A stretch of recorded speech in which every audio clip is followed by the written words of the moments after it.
कोकणात श्रावण महिन्यामध्ये दर सोमवारी गोड नैवेद्य पदार्थ बनवला जातो।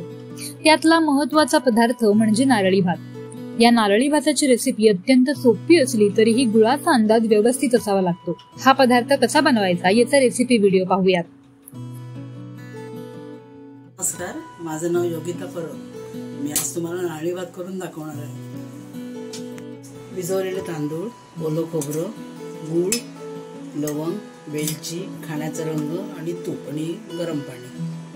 त्यात तूप टाकूया 2-3 चमचे।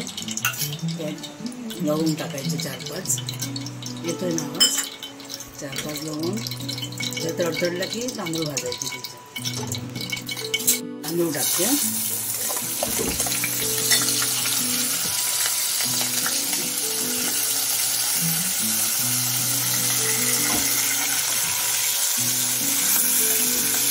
त्याच्यामध्ये गरम पाणी टाकायचं, 2 वाट्या पाणी।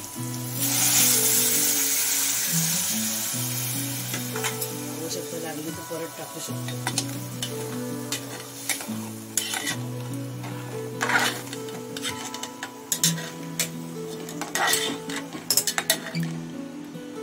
झाकण ठेवूया त्याच्यावर चांगलं 10-15 मिनिटं वाफ येईपर्यंत। त्याच्यामध्ये आता गूळ, खोबरं टाकायचं, गूळ टाकायचं,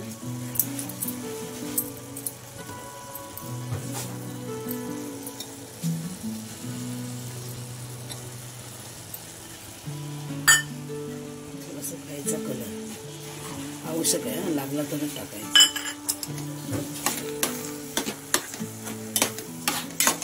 आता वेलची घालूया,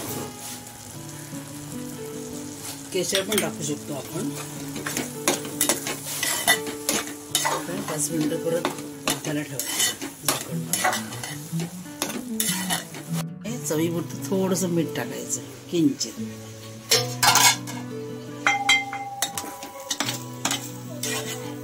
आता आपला अशा प्रकारे नारळी भात तयार झालेला आहे।